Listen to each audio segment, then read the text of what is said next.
Un fuerte aplauso, por favor. ¿Eso es para pasar las imágenes? Gracias. Buenas tardes. Creo que es la presentación más larga que me han hecho nunca. Ah, ya, pues completa. Pobres, sí, muy completa. Pobre gente. Buenas tardes. Ay.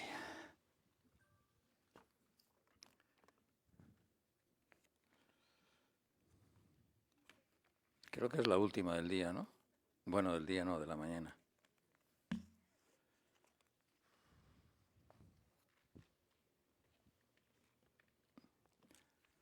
Bien.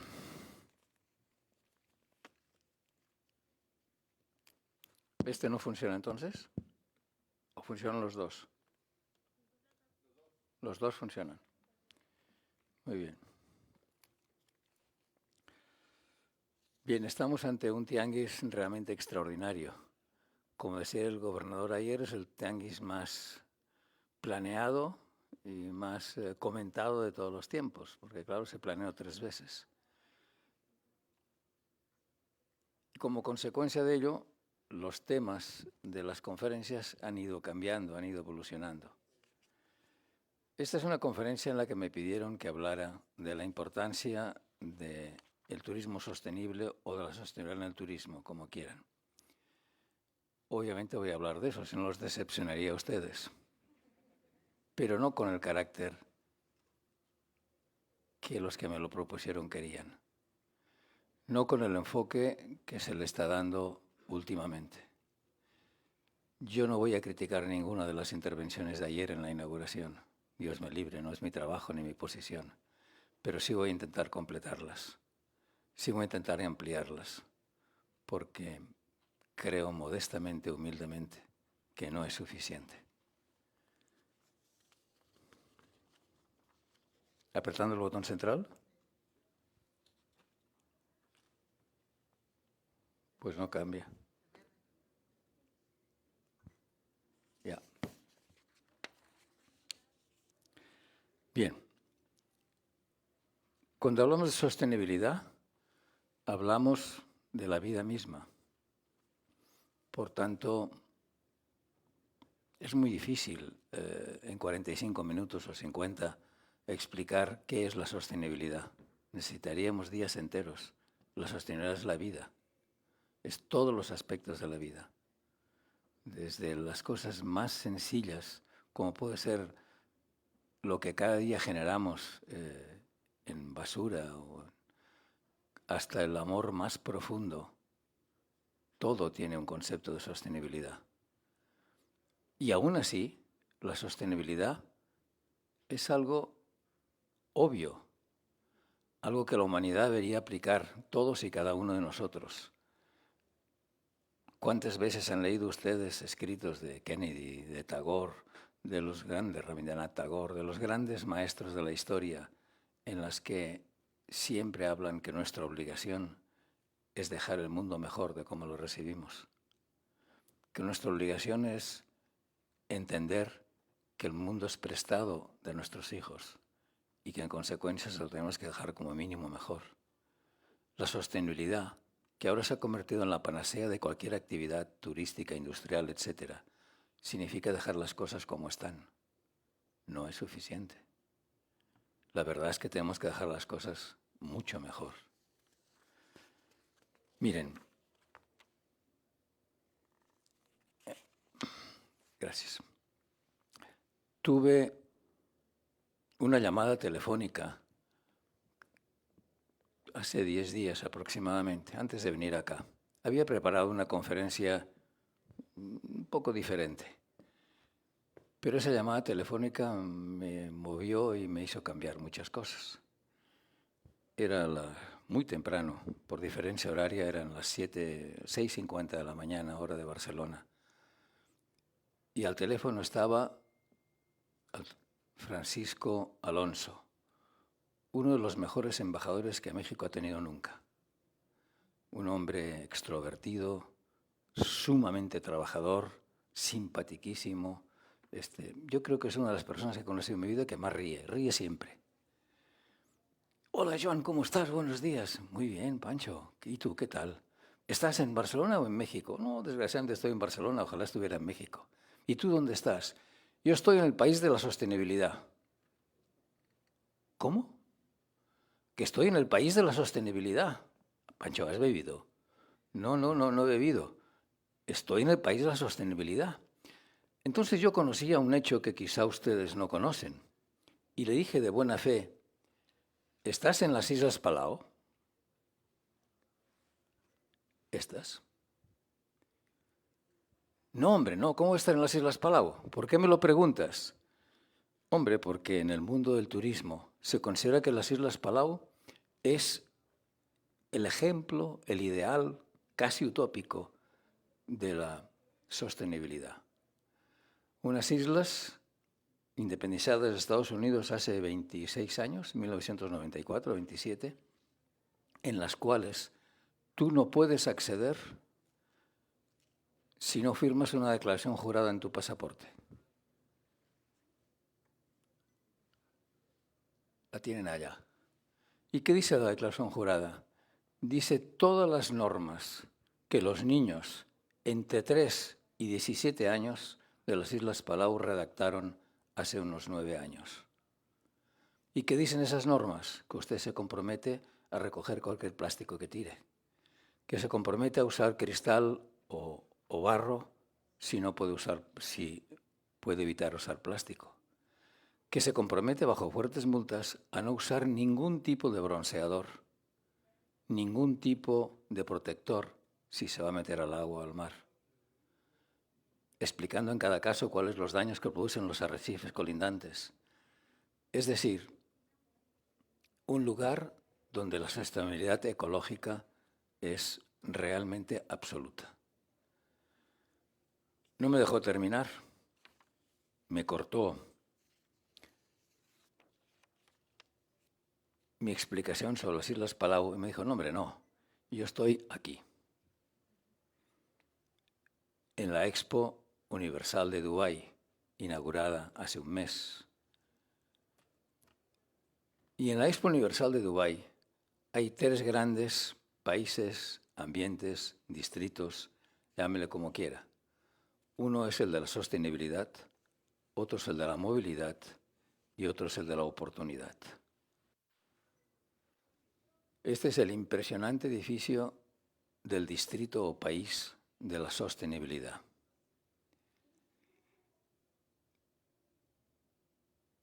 Dice la entrada, usted visitante descubrirá el modo en que los seres humanos podemos disfrutar viviendo en absoluta armonía con la naturaleza, en un futuro de alta o muy alta tecnología.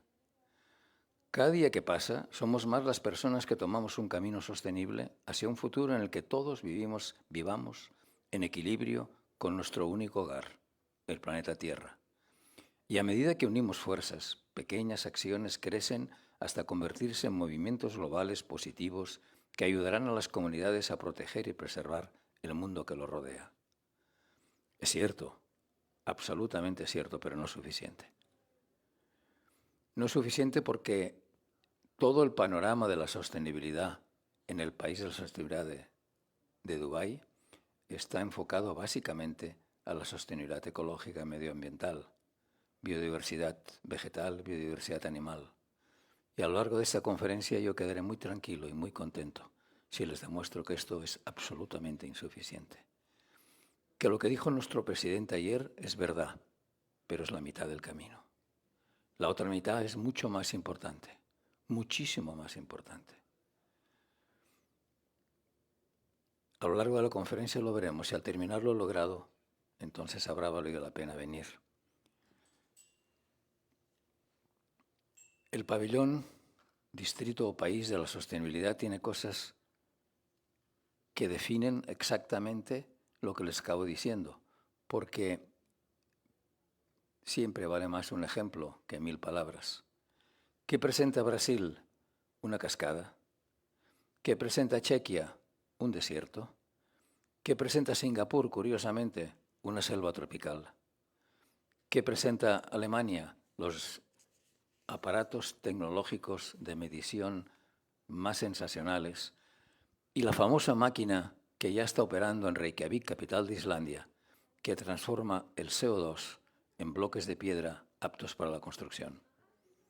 Hecho que es poco conocido, caro aún, pero es un camino extraordinario para las grandes ciudades, para las grandes melópolis muy contaminadas por CO2, como nuestra querida Ciudad de México. Saliendo del distrito de la sostenibilidad, entramos al de la movilidad. Experimento como el distrito de la movilidad está creado para formar conexiones para impulsar al mundo, rompiendo la brecha entre el mundo físico y el digital, para construir una sociedad global en armonía, donde la información, las ideas y las mercancías se intercambian más rápido que nunca. ¿Persona que no quiera viajar? ¿Conocen ustedes una sola persona que no tenga interés a otro lugar? ¿Conocen una sola persona que no tenga curiosidad y ganas de conocer? ¿Dónde está la crisis? No hay crisis de turismo. El tianguis que está explotando de gente, reventando de gente, lo demuestra. La crisis, amigos míos, ha sido de movilidad. La movilidad es la línea de flotación del turismo. Si ustedes le quitan la movilidad al turismo, se para, porque no tiene cómo moverse. Les voy a poner un ejemplo que no tiene nada que ver con la COVID. Inglaterra, por haber salido de Europa en el Brexit, canceló los permisos de residencia a miles de trabajadores europeos o de países del este. Y tienen que hacer colas de 6 y 7 horas para abastecerse de gasolina. La movilidad ha sido lo que ha parado la tierra. La movilidad ha sido lo que ha afectado a nuestros hoteleros, nuestros restauranteros, nuestros artesanos, nuestros guías. No el turismo. El turismo sigue tan vivo como siempre, tan joven como siempre y con tanta vitalidad como siempre, pero no tiene cómo moverse. Al final de esta historia, si es que acaba, porque personalmente no quiero ser derrotista, pero creo que se convertirá en una gripe, o en una especie de gripe, en un virus similar como se convirtió la gripe española, hace 101 años. Al final, ¿quién perderá? Las líneas aéreas que no tengan el apoyo del Estado o de su Estado. Porque es verdad que han cerrado muchos hoteles en muchos países, pero yo pregunto, ¿han cerrado o han cambiado de mano? Porque realmente el problema ha sido financiero al no haber movilidad. ¿Y por qué les cuento todo eso? Porque en el país de la movilidad, en Dubái, ese punto no se tiene en cuenta. El turismo no es frágil y esa discusión la tuve hace apenas 10 días con el presidente de Bolivia, el señor Arce. El señor Arce acaba de terminar el plan de desarrollo de Bolivia, su política completa de desarrollo que tiene aspectos muy interesantes, sobre todo en lo que se refiere a materias primas o la explotación de materias primas. No ha incluido ni una línea de turismo. Y cuando le reclamamos esa situación, dijo, no, es que es una industria demasiado frágil. Mire lo que pase, mire lo que está pasando. Y entonces yo le dije, oiga, hágame un favor, pregunta a sus hijos, a su esposa, a sus sobrinos, a sus nietos que tiene un nieto, a sus compañeros de gobierno, de gabinete, pregúntale si no quieren viajar. Al cabo de 3 días me llamó y me dijo, tiene usted razón. El turismo no es frágil, no lo es, no lo ha sido nunca y no lo es hoy, ni lo era hace 10 meses en el momento más álgido de la COVID. Es frágil la movilidad. Uno de los trabajos de los que me siento más orgulloso en la OMT es cuando hicimos lo que llamaban el Working Group. ¿Qué fue el Working Group? Fue un encargo especial de la Asamblea General de Naciones, concretamente del Consejo de Seguridad de Naciones Unidas en Nueva York. ¿Para qué? Para legislar en una situación en que la movilidad se vio absolutamente afectada en Europa. Me perdonarán ustedes, pero no recuerdo el nombre. Bueno, sí recuerdo, pero soy incapaz de pronunciar. Se reirían ustedes de mí si pronuncio el nombre del volcán. Pero un volcán en Islandia que echó millones de toneladas de una ceniza que los pilotos de Air France demostraron que afectaba a las turbinas. No sé si recuerdan ustedes que el centro y norte de Europa estuvieron los vuelos bloqueados durante 21 o 22 días. Y durante este tiempo había millones, concretamente 1.900.000 personas, viviendo y durmiendo en los aeropuertos saturados de Inglaterra, Alemania, Holanda, Bélgica, Noruega, Suecia, etc. ¿Afectó el turismo? ¿Afectó la movilidad?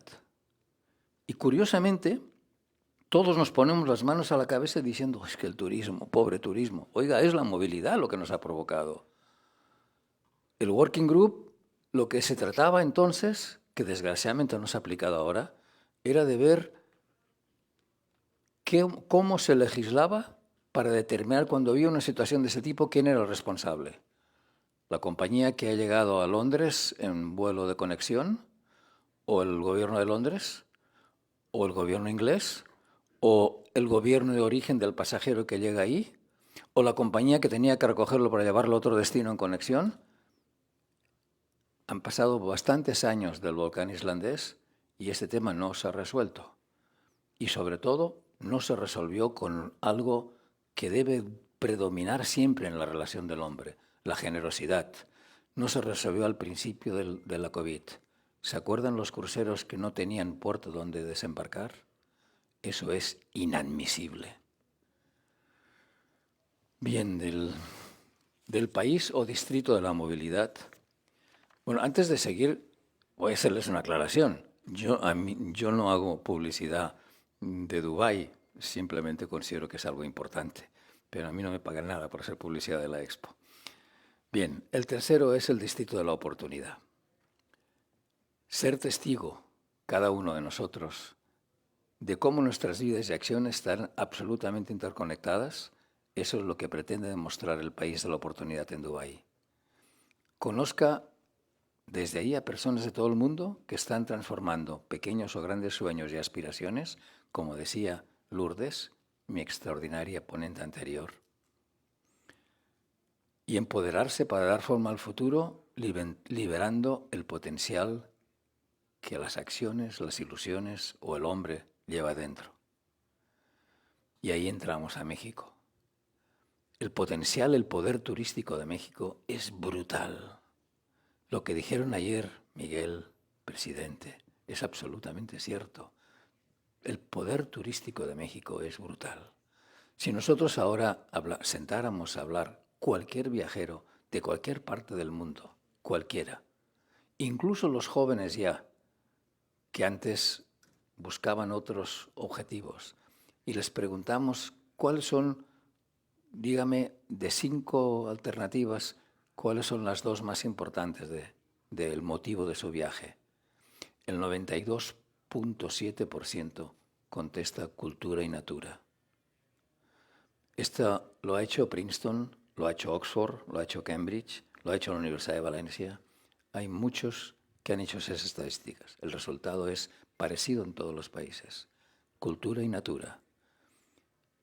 Me ha tocado la vida, la suerte de poder trabajar en muchos países. Palabra de honor, que no hay ningún país que tenga ese binomio cultura-natura tan perfecto, tan fabuloso, tan ilusionante como México. El poder turístico de México es imbatible. Y ahí es donde está la gran oportunidad. ¿Qué significa una oportunidad? Poder ayudar a otras personas y a otras comunidades, objetivo de esta conferencia, a crear hoy un futuro mejor. Es solo liberar el potencial que llevamos dentro, el potencial que tiene México, y convertirnos en agentes del cambio. México, ayer decía Miguel con cierta pena, me refiero al secretario de Turismo, Miguel Torruco, decía, esta cifra, esta posición privilegiada que tenemos en este momento en la Tierra es coyuntural. Tiene razón, es coyuntural porque México ha tenido menos limitaciones que en muchos otros lugares, pero esa debería ser la posición real por el potencial de México. Y creo que lo será. Les daré otro motivo de aquí al final, pensando que realmente lo será. Y junto con el potencial tenemos los innovadores sociales cada vez más importantes. Volviendo a los ejemplos, Ucrania ha construido Un pabellón basado en la vida inteligente, el pensamiento inteligente y la sensación inteligente. Nos cansamos de hablar de la inteligencia artificial, que se aplica en nuestra vida diaria en 1000 cosas, desde la tarjeta de crédito hasta Alexa. Sin embargo, ni Alexa ni ninguna otra estructura son capaces aún de determinar pensamiento inteligente y sensación inteligente. El pabellón de Mónaco, dedicado al Jardín de las Oportunidades, el de Reino Unido, dedicado a la inteligencia artificial, el de Suiza, diferentes formas de caminar, muy curioso. Y el más interesante de todos para mí, el de un país muy pequeño, pobre, que se ha gastado una verdadera fortuna, Malawi, África. Es la historia de un niño pequeño en una zona rural que cuenta con las herramientas adecuadas para prosperar. Y ese niño pequeño, en una zona rural donde no tiene ni agua potable, con las herramientas adecuadas para prosperar, ve cómo esas innovaciones afectan a su vida y a su comunidad y a las comunidades cercanas.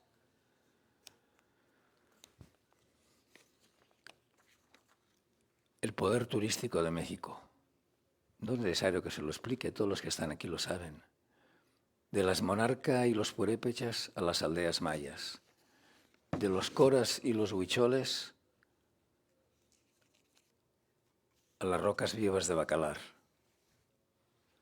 Pero en medio de todo, México tiene productos únicos en la tierra. ¿Qué quiere cualquier país? ¿Qué quiere cualquier vendedor? ¿Qué quiere cualquier industrial? Quiere tener un producto que lo conozca toda la tierra. Todo el mundo sabe hoy que es un iPhone, por ejemplo. Pues todo el mundo sabe que es el Día de Muertos. Un producto como ese cuesta generaciones colocarlo en la mente y el sentimiento de todo el planeta. México tiene unos cuantos, no es el único que tiene, unos cuantos productos naturales salidos un poco de la tradición, de la cultura, del convencimiento, realmente únicos en la tierra, capaces de colocar a México en el más absoluto liderazgo del turismo mundial. Una de las personas más hábiles en comunicar y más hábiles en crear situaciones de conexión entre las personas fue Walt Disney. Cuando yo era muy pequeño, hace más de 60 años, Walt Disney escogió para su primera película mixta de canto y dibujos animados, llamada Los Tres Caballeros, un recorrido de 22 minutos en la película por México, por Pátzcuaro, por Janitzio, por Pacanda. Hace 9 años volvió a repetir, ya no él, sino su compañía, con Coco. De verdad, sinceramente, con absoluta honestidad, los productos turísticos de México son únicos e imbatibles. Y les voy a poner un ejemplo. No hay nada más difícil que doblegar las campañas comerciales de Estados Unidos. Todo el mundo sabe quién es Papá Noel, qué hace Papá Noel, que se viste de rojo, cómo empezó la historia con la Coca-Cola, etcétera, etcétera, etcétera. Señores, ¿son ustedes conscientes de que el Día de Muertos está ganando a Halloween? ¿Son todos conscientes que en muchos lugares de la Tierra ya la gente no, en la noche del Día de Muertos no lo utiliza para hacer actitudes de miedo, actitudes de susto, sino actitudes de amor, de reconocimiento, de respeto y de alegría? Alegría en el cementerio. Música, mariachis, flores, luces, velas, veladoras, obras de teatro. Y eso está calando en toda la tierra. Y el pequeño México le está ganando al gigante de los Estados Unidos, derrotando al Halloween total y absolutamente. Hoy y dentro de 10 años, el Día de Muertos ya no tendrá ningún sobrenombre. De verdad, piénsenlo un poco y piensen la fuerza que supone eso y siéntanse orgullosos de ello, porque vale la pena sentirse orgullosos. Hablábamos hace un momento del cruzando de las Monarcas hasta las aldeas mayas, de los huicholes hasta Bacalar. Las aldeas mayas. Aquí tenemos un abuelo y un nieto huichol. Bacalar, poco explotado. ¿Saben ustedes que en toda la Tierra solo hay 2 lugares donde hay rocas vivas? Solo 2. En todo el planeta. Y uno de esos es Bacalar. Rocas vivas capaces de reproducirse, seres unicelulares hermafroditas. Algunos antropólogos dicen que ese fue el inicio de la vida en la Tierra. Podría ser. Regresemos otra vez al país de la sostenibilidad, donde estaba nuestro querido embajador Francisco Alonso. Porque después de recorrer los 3 países, sostenibilidad, movilidad y oportunidad, llegamos aquí, al fabuloso pabellón de México. Visto en sí, el pabellón no es nada del otro mundo comparado con los grandes edificios que hemos visto en las láminas anteriores. Pero, señores, está envuelto con una tela extraordinaria, crochet, no sé cómo se hace, pero alguien me lo explicará, supongo, hecho por 100 artesanas de México. 100 extraordinarias artesanas que envolvieron ayer en la fiesta extraordinaria, fiesta era en la noche. Yo no he asistido nunca a ninguna feria de turismo con una fiesta como la de ayer. Ni ningún Fitur en España, ninguna WTM en Londres. Nunca, no he visto nunca ninguna con una fiesta de inauguración como la que ayer vivimos. Algo realmente extraordinario, fuera de toda dimensión. Pues durante la fiesta salí a donde estaban los baños detrás de la hacienda y ahí había un montón de artesanas, todas mujeres, que vendían productos hechos. Compré varias cosas hechas cosidas y bordadas en Izamal, lo cual me provocó perder el bus con mi querido. Pero bien, extraordinario. Nuestras artesanas son también algo fuera de serie. No tengan la más pequeña duda que la artesanía mexicana está en el primer lugar de la artesanía mundial. Pero en el primer lugar absoluto. Y aquí entramos a otro tema. Las mujeres que han sido capaces de darle esa personalidad y ese toque al pabellón de México en la Expo Universal son las que tienen un rol clave en sus pueblos, en lo que se refiere a la transmisión intergeneracional de sus tradiciones espirituales, sus conceptos de sanar, la historia de sus pueblos, su filosofía, la defensa de la tierra, del territorio, de los recursos naturales. Una grandísima parte del patrimonio cultural de las comunidades indígenas, incluyendo el conocimiento de las medicinas, las propiedades de las plantas, semillas, hierbas medicinales, lo que brinda la vida animal, las tradiciones orales, los diseños que se aplican en las artes visuales, las cerámicas, los textiles, los símbolos ancestrales, todo eso se ha conservado gracias al esfuerzo de las mujeres de las comunidades indígenas. Miren, este es un punto básico y fundamental.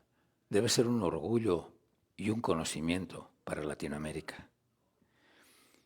Ayer nuestro presidente hizo unas comparaciones entre nuestras zonas arqueológicas y zonas arqueológicas de culturas más antiguas en otras partes de la Tierra. Me pareció muy interesante y muy bien. En esas culturas antiguas a las cuales se refirió ayer nuestro presidente, la mujer era sumamente respetada.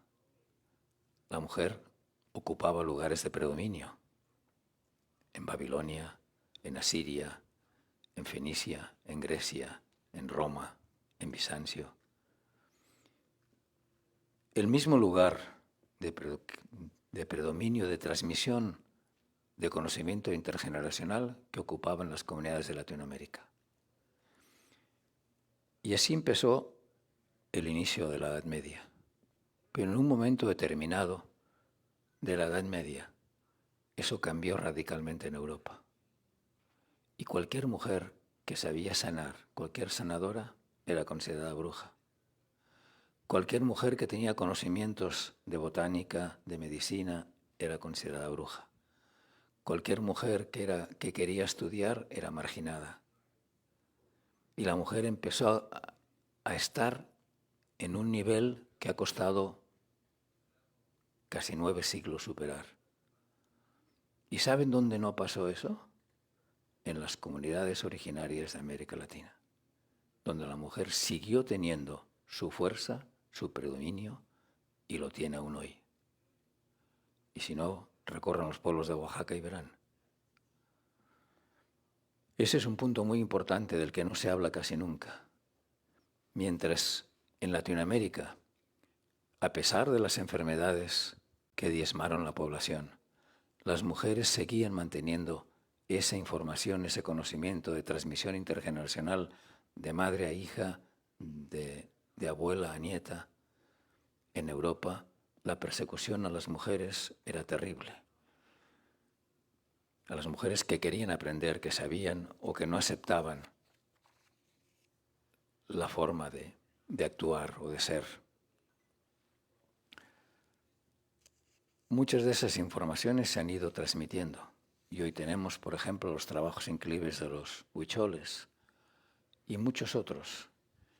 Y ya que estamos en Yucatán, vamos a hablar de un hecho extraordinario. Es decir, yo he visto convertir en productos turísticos cosas increíbles. Un dentista jorobado que medía más bajito que yo, que es decir, este señor conoció a los hermanos Lumière en París y compró una cámara oscura, como se llamaba entonces. Se la llevó a uno de los lugares más feos de la Tierra, Inverness, y allá hizo una foto de un supuesto monstruo. Y convirtió el lago Ness, un sitio donde no hay árboles, el agua es de color negro, llueve más de 250 días al año y la humedad supera el 80% a los 360 días, en un destino turístico brutal. En un producto turístico, vaya. Bien, pues convertir una abeja en un producto turístico, mis respetos. Qué extraordinario, qué imaginación, qué capacidad. Varios pueblos, varias aldeas mayas, Maní, que ha recibido muchos premios y que está considerado no solo pueblo mágico, sino un lugar extraordinario, creo que también Carlos Yaxuná, ¿no? Los mayas de esas comunidades, especialmente las mujeres, han recuperado una antigua apicultura maya, las abejas meliponas, 16 categorías de abejas diferentes sin aguijón. Ahora me voy a meter en un lío, pero no me importa. Siempre se dice que España, Portugal, se robaron el oro y la plata de América. Seguro que sí. Pero ¿sabe lo que realmente tiene valor que se robaron? Al lado de eso, el oro y la plata ridículo. La agricultura. La extraordinaria agricultura que había en América. ¿Son ustedes conscientes de que la papa era un producto muy venenoso y que a base de cruces la papa fue domesticada? ¿Saben ustedes que acá, en Chablé, por ejemplo, y en otros sitios, se está volviendo a cultivar sobre lechos elevados para evitar el ataque de los insectos a la cosecha? ¿Conocen ustedes que en la Ciudad de México los ochimecas construían unas chinampas en las cuales podían hacer hasta 6 cosechas al año sin afectar el suelo? Es decir, la capacidad de domesticar la agricultura y ciertos animales fue extraordinaria en las culturas mesoamericanas. Y el hecho que ahora lo recuperen es algo, abre la puerta a tantas cosas, a tantas posibilidades. Las aldeas mayas que trabajan con alguna de las 16 clases de abejas en aguijón recortan troncos, los ponen como los ven en la imagen, y las abejas se instalan ahí dentro. Y es muy fácil tenerlas en la mano, porque no hacen ningún daño.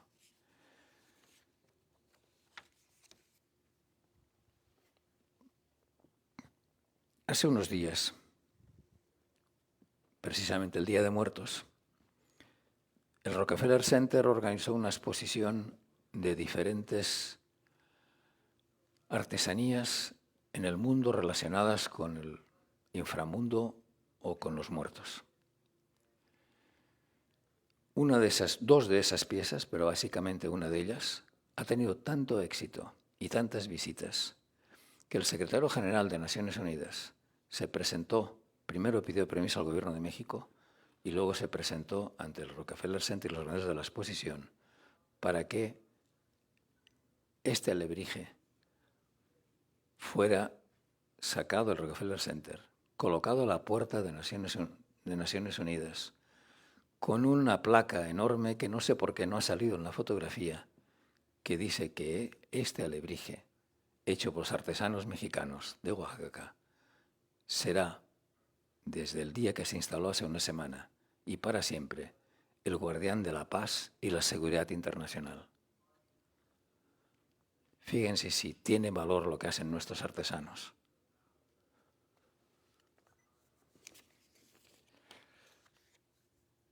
La calidad de la artesanía de toda la zona purépecha, las charolas, esas charolas con pan de oro, Santa Clara del Cobre, etc. Repito, la calidad de la artesanía mexicana es brutal. Ayer se comentó que la agricultura ha aumentado mucho las gentes que se dedican o que trabajan a la agricultura. Yo no quiero pensar que una parte importante de ese aumento son artesanos que tuvieron que pasarse a cultivar campos para poder sobrevivir durante la época de la pandemia. México no solo tiene todo eso, sino que tiene ya muchos productos turísticos sostenibles. No acabaríamos repasándolos todos los que tienen. Vamos a poner rápidamente algunos ejemplos. Vinos y dinos. Nada más interesante que vivir toda la experiencia vinícola en un lugar donde además hay esqueletos de dinosaurios, huellas de dinosaurios, etc. Estoy hablando de Parras, Coahuila, donde tenemos algunos de los mejores vinos de México, más los dinosaurios. Por eso vinos y dinos. En total hay, si no estoy equivocado, unas 389 huellas de dinosaurios, de las cuales 50 y tantas son realmente de las más grandes que se han conocido. Solo en Mongolia, en el norte del Gobi, hay algo parecido. Ayer Michelle habló varias veces de los colores de Yucatán. Realmente Yucatán tiene un colorido brutal, increíble, fuera de toda serie. Y todos y cada uno de los productos turísticos que Yucatán tiene son en este momento sostenibles. O al menos eso me quiero creer. Es así, ¿no, Carlos? Bien. Yo soy un enamorado de Celestún. Me gustaría quedarme ahí días enteros.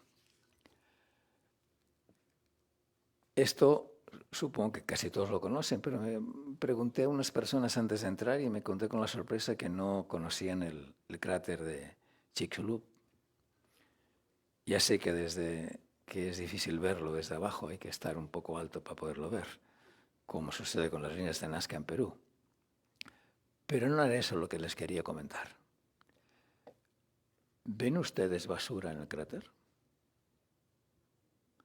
No he conseguido la foto que quería, que es una foto de Belice, donde hay algo parecido.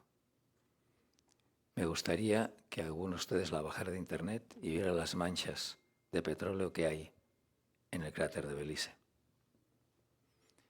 Por tanto, es evidente que Yucatán está haciendo un esfuerzo extraordinario y logrando objetivos de sostenibilidad.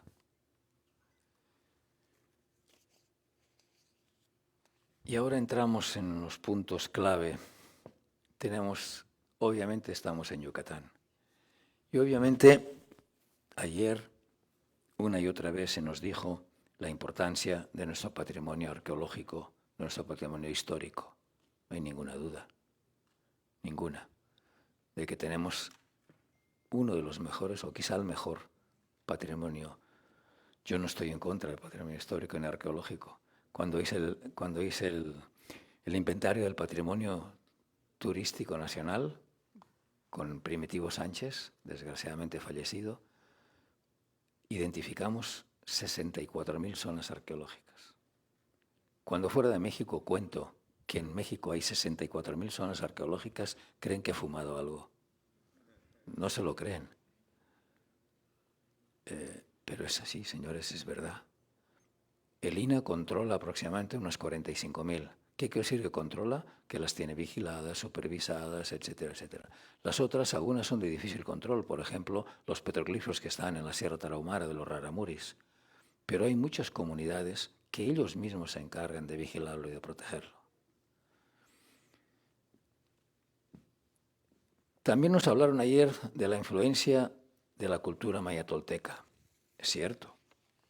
La cultura maya tolteca llegó al norte hasta Xochicalco. No sé si ustedes han patrimonio de la humanidad, si han tenido ocasión de ir a Xochicalco, pero en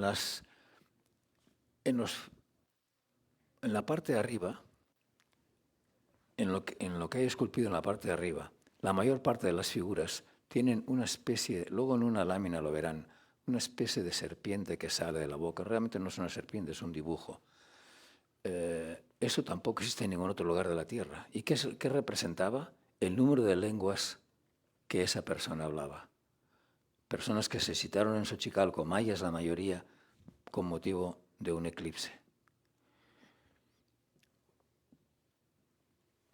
Bien. Esto es Joyas del Serén. No es México ni Yucatán. Joyas del Serén en El Salvador es un centro maya conocido como la Pompeya de América. ¿Por qué lo he traído aquí, en un tianguis turístico de México? Para justificarme, que es lo más importante, poderme justificar como conferencista. Señores, a pesar de lo que trabajé y del orgullo que siento cuando fuera de México platico de nuestras 64.000 zonas arqueológicas, hoy no me interesan. Les explico. Esto le llaman la Pompeya de América porque un alud de aproximadamente 27 metros de alto de lodo lo cubrió todo. Y lo cubrió de golpe. De manera que quedó igual como Pompeya por la explosión del Vesubio, por la erupción del Vesubio.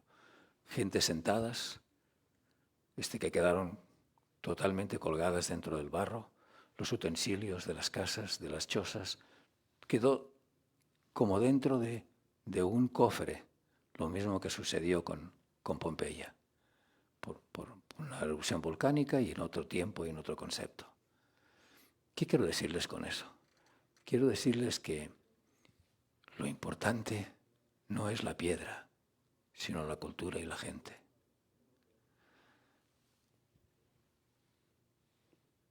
Al lado de Joyas del Serén había y aún queda una pequeña comunidad. una comunidad que sería el equivalente a los purépechas en el mundo maya, una comunidad de paz, donde la guerra de las ciudades nunca llegó, donde no hubo combates. Cualquier piedra se puede recuperar. ¿Cuántas no hemos recuperado en México? ¿Cuántas cosas fueron esquilmadas y robadas en México en la segunda mitad del siglo XIX? Sobre todo en la zona maya y en los primeros años del siglo XX. Sin embargo, todo se ha podido ir rehaciendo y se puede ir rehaciendo. Pero una cultura que se acaba, esa no se rehace.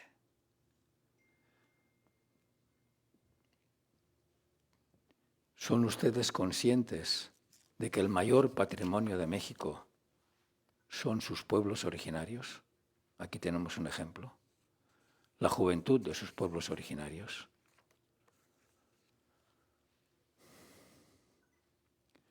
Amigos, no sé cuánto tiempo me van a callar, pero seguro que pronto, porque me pasaré de la hora.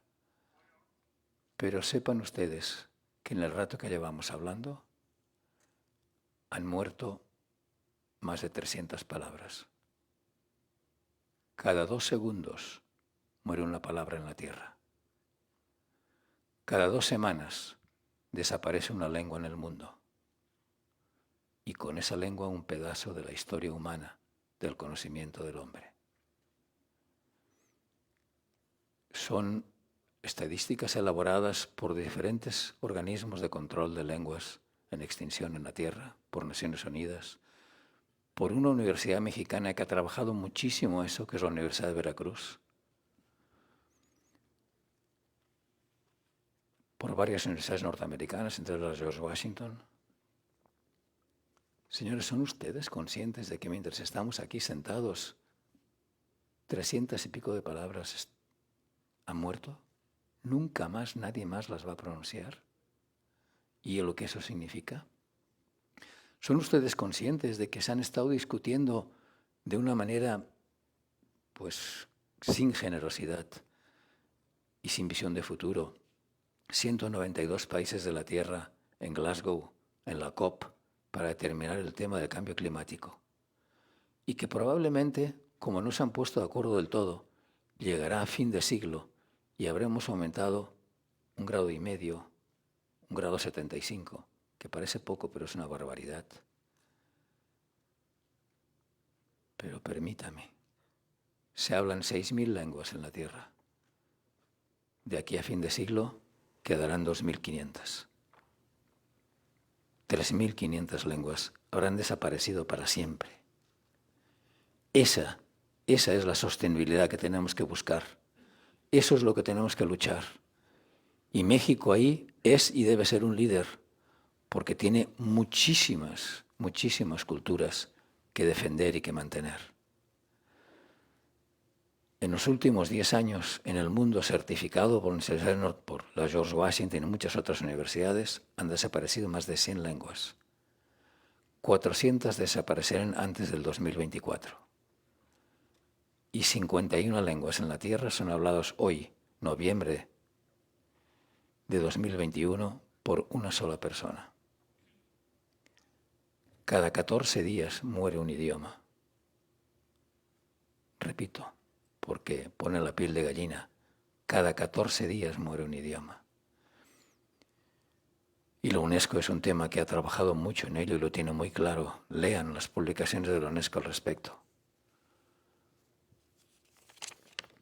No podemos permitirnos que esto siga así en nuestro México ni en nuestra Latinoamérica.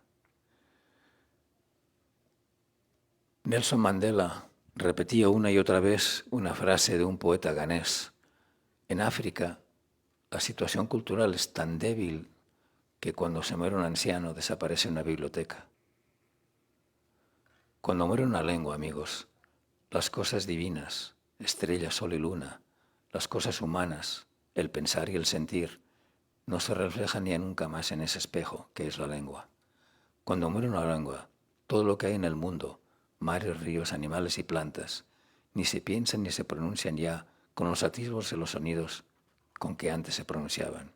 por tanto, no existen ya para ciertas comunidades ni para ciertas personas. Estas bellas palabras pertenecen a un poeta, a Miguel León Portilla. 68 son las lenguas que integran la diversidad de los pueblos originarios de México. Y el proyecto iniciado en el 2012 es procurar que los que las utilizan se sientan orgullosos de ello y no las marginen por miedo, a su vez, a ser marginados. Cuando muere una lengua, amigos, se pierde una puerta, muchas ventanas, que pasan a un universo distinto para siempre. Lo que ven en pantalla son lenguas en diferentes partes de la Tierra que, si no sucede un milagro, desaparecerán el año que viene. Como ven, hay 2 en México.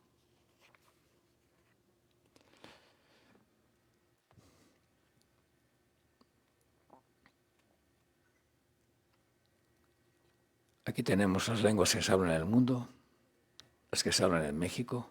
Ese dibujo que hay de enfrente es el que hay en los frescos de Xochicalco. Hay algunas lenguas que mantienen su fuerza, como el náhuatl, o como el aymara, o como el quechua, pero hay otras que están realmente... Ahora bien, ¿qué es lo importante? Lo importante es convertir esas comunidades en participantes de la industria turística. Es muy triste que si nosotros vamos, cualquier viajero, cualquier turista de nuestro México, si le preguntamos, sabrá decir gracias o buenos días o buenas tardes en inglés, en portugués, en muchos otros idiomas. Pero muchos mexicanos, y obviamente muchísimos mexicanos, pero a esos muchísimos mexicanos, si les preguntamos, oiga, ¿sabe usted decir buenos días en maya? ¿Sabe usted decir gracias en náhuatl? Por ahí tenemos que empezar. Ese es un win-to-win. Tiene que hacerlo el que visita y tiene que hacerlo con orgullo el visitado.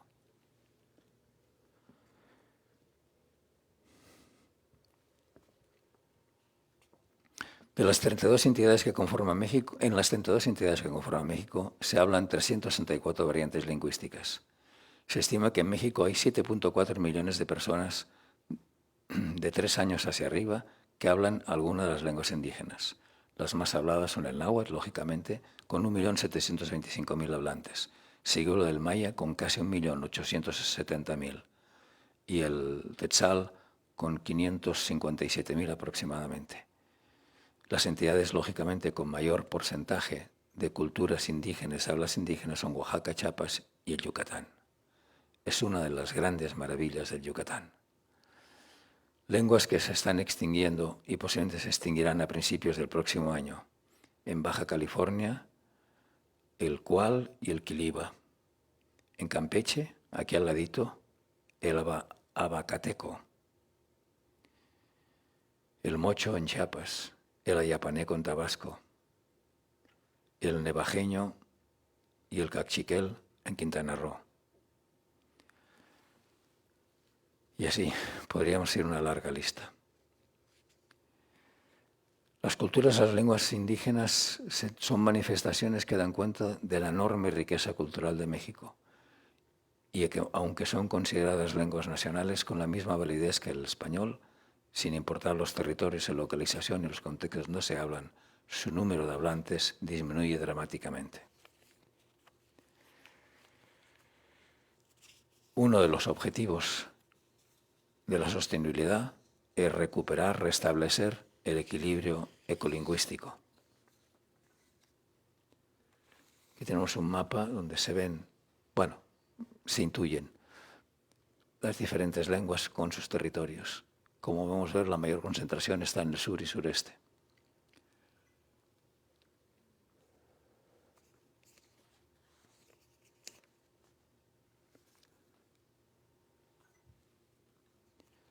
Aquí tenemos otro ejemplo, muy bien elaborado por el gobierno y la Secretaría de Turismo de Coahuila. El pueblo Kikapú vive en Musquis, El pueblo Kicapú, poco conocido por los mexicanos, no sé por qué, es un pueblo cuando las guerras indias con Estados Unidos pidió al presidente de aquella época de México que les concediera un espacio donde vivir y poder huir del ejército que los perseguía, del ejército norteamericano que los perseguía. Primero el presidente Benito Juárez les dio un espacio que luego fue confirmado por los constitucionalistas. Y en Musquis hay la mayor colonia Kicapús que existe, aunque la lengua se está extinguiendo también.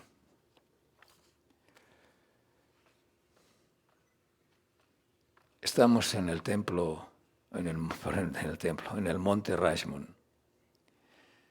En 1854, el 14º presidente de los Estados Unidos, Franklin Pierce, quiso comprar el territorio de los indios Duwamish o Suwamish, según cómo se pronuncie.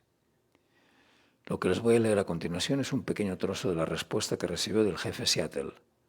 En su honor se dio nombre a la ciudad.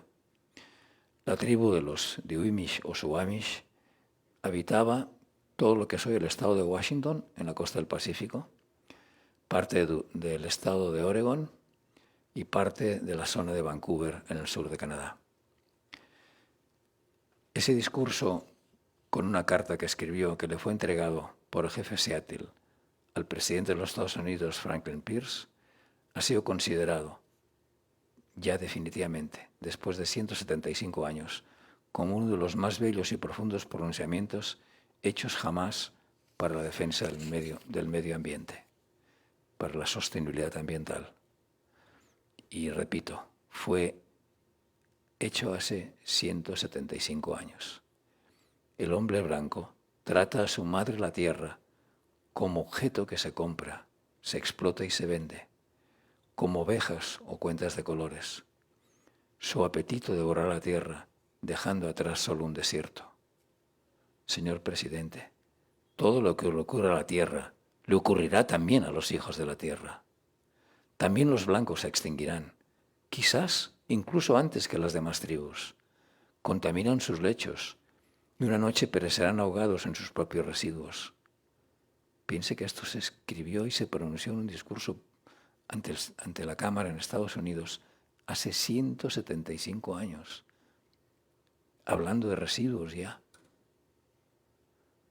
Pero ustedes caminarán hacia su destrucción rodeados de gloria, inspirados en la fuerza del Dios que los trajo a esta tierra y que por algún designio especial les dio dominio sobre ella y sobre esta piel roja. Ese destino es un misterio para nosotros, pues no entendemos por qué se exterminan los búfalos, se doman los caballos salvajes, se mueren los bisontes.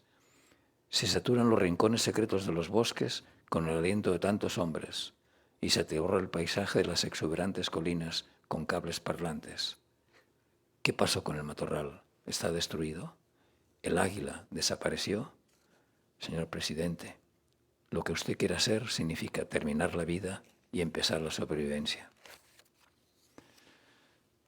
Hay mucho más texto, pero no se lo quiero leer porque los haría cansado. Pero de verdad que vale la pena que bajen de internet el discurso del jefe Seattle ante el presidente Pierce de los Estados Unidos. Contiene frases impresionantes. Y una y otra vez repite, señor presidente, lo que le pasa a la tierra, le pasa también a los hijos de la tierra, de cualquier raza. La COVID.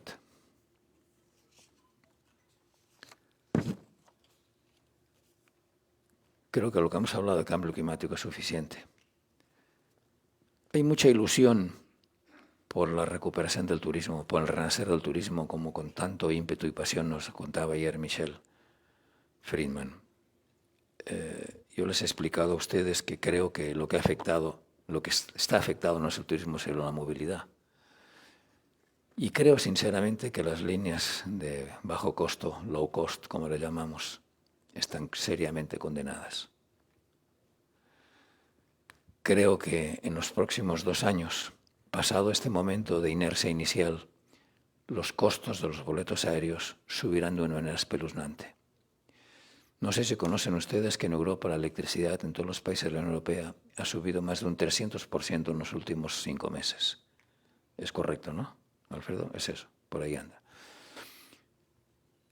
Bien, Todo indica que lo mismo pasará con el queroseno, con el fuel para las aeronaves.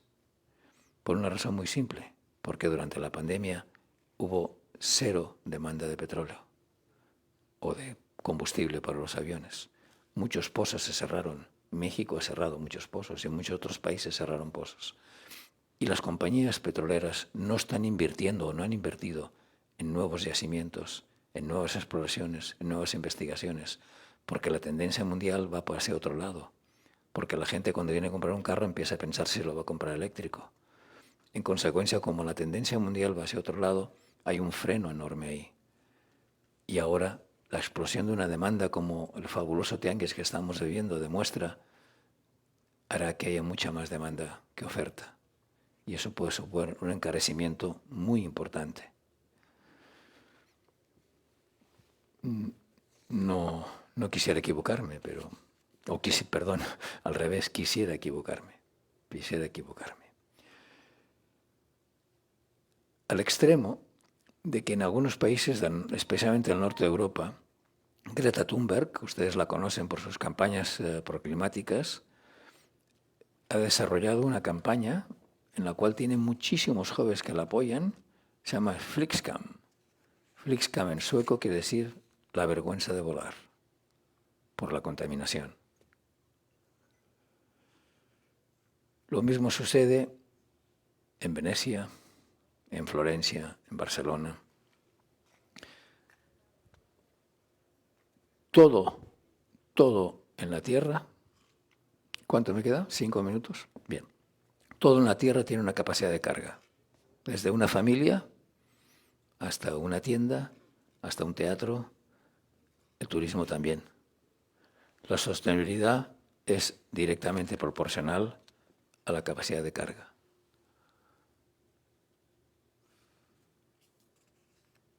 Cuando hablamos de sostenibilidad en los destinos turísticos, es la misma que aplicamos en casa.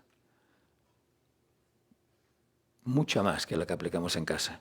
Porque en casa a veces dejamos una bolsa en un sitio y se queda ahí mucho tiempo, porque no nos damos cuenta. Pero cuando va a venir una visita, va a venir alguien, quitamos la bolsa. Lo mismo es en el turismo. Los destinos turísticos deben estar impolutos, inmaculados, con una sostenibilidad sobresaliente. Les voy a poner un ejemplo. La campaña de inicio de los vuelos a Latinoamérica de Iberia, que estaban suspendidos en la mayor parte de sus ciudades. Ahora ya Iberia vuelve a volar a todos los destinos de Latinoamérica. Entren a Internet y vean su campaña.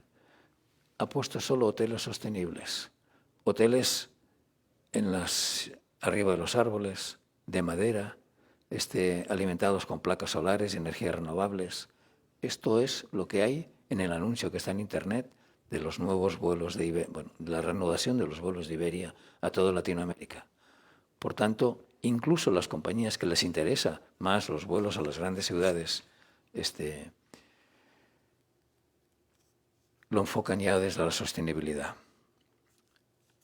Voy a intentar terminar lo más rápido posible. El turismo de ahora, de este tianguis, hasta 2030, tiene una sola definición para mí: experiencias. El turismo es y será solo si es una experiencia. El turismo ya es y será básicamente participativo, comunitario, integrador, inclusivo e incluyente, como decía ayer Miguel Torruco, y obviamente siempre sostenible. Hace 2 semanas y media, el 26 y 27 de octubre, se celebró en Barcelona, organizado por la OMT y por Advanced Leadership.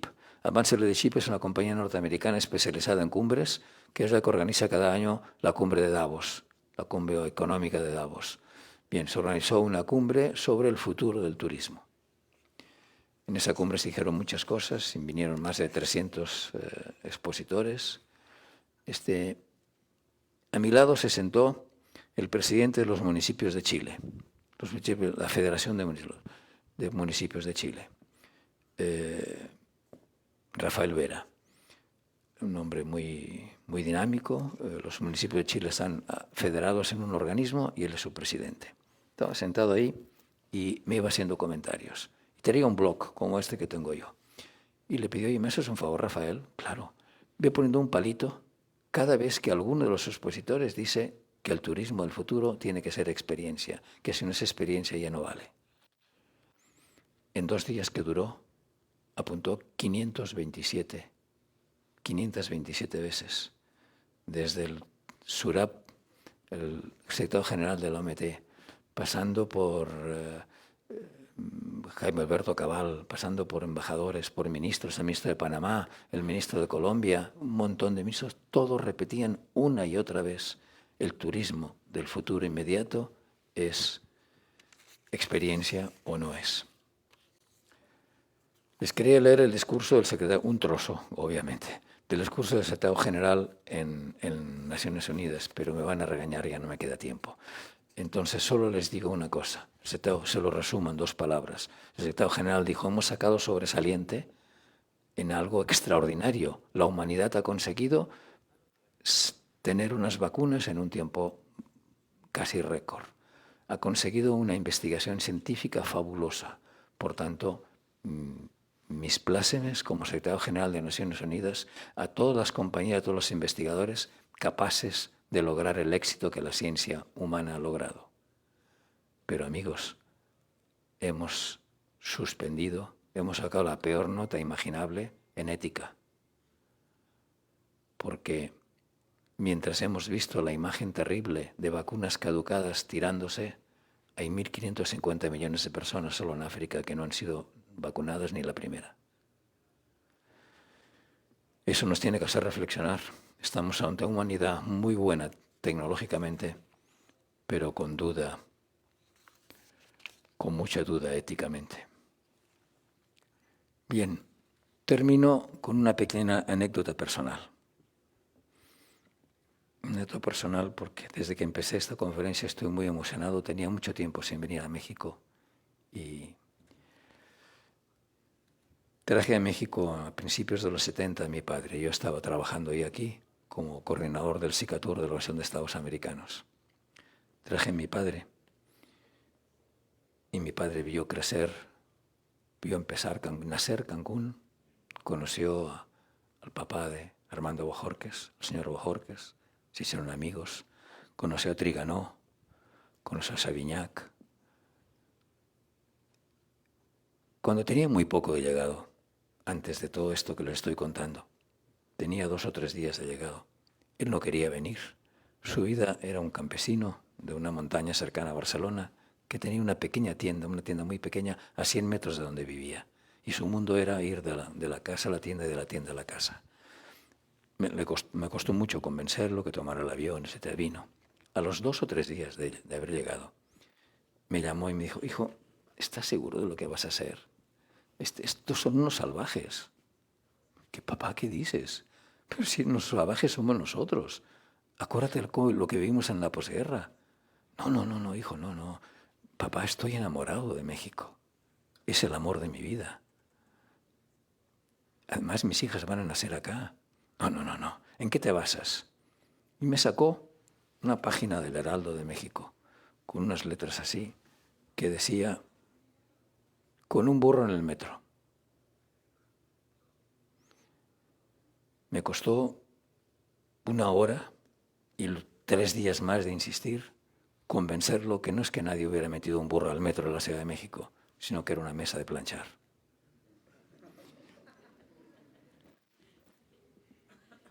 Bien, pasaron los años, 28 años.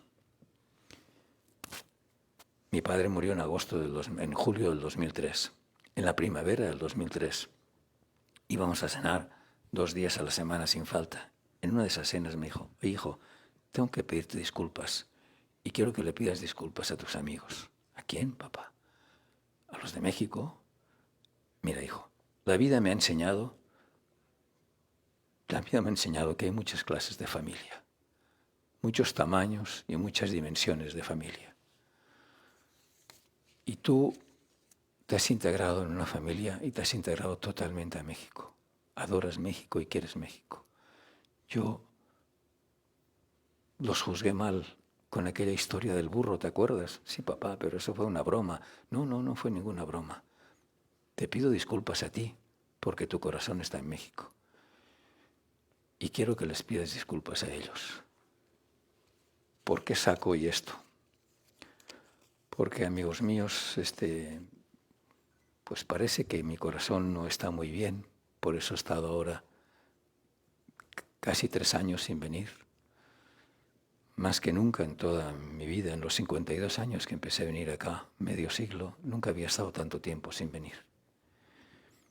Y una de las cosas que me he dado cuenta es que mi familia está aquí.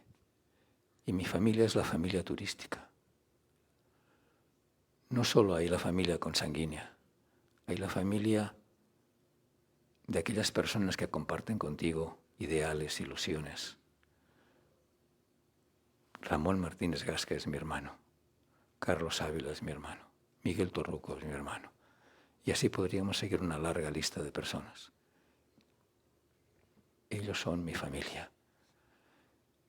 ¿Y por qué les digo eso? Porque si la familia turística, si esa gente que vimos ayer y que ahora están caminando y paseando en los stands, se une con una auténtica familia, nadie va a parar el liderazgo turístico de México. Perdonen que me emocione un poco, pero así veo las cosas. Dije esos 3 nombres porque están aquí, pero puedo decir muchos más, de gentes que, como decía mi padre, son también tu familia.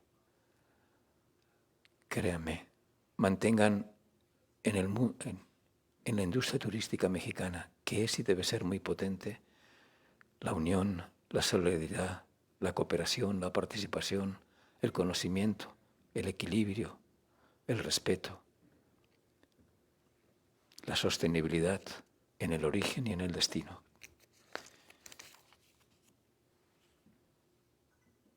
Perdón. Bueno, y si hacen eso, verán que el turismo en México llegará a cotas extraordinarias y será un ejemplo de sostenibilidad y de respeto para el mundo. Muchas gracias.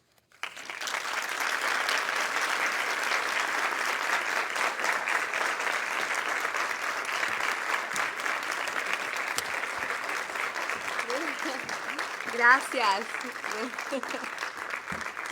Muchísimas gracias. Definitivamente sí.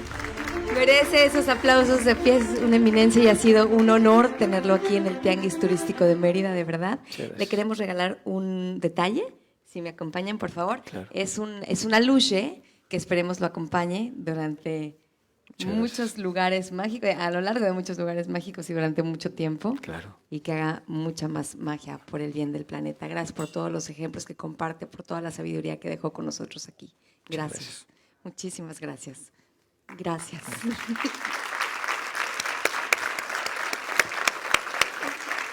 Queremos invitarlos a todos para que nos acompañen a las 5 de la tarde en la siguiente conferencia magistral, Yucatán, un oasis para las inversiones sostenibles, esperemos. Estará el gobernador Mauricio Vila con nosotros. Nos vemos más tarde. Gracias.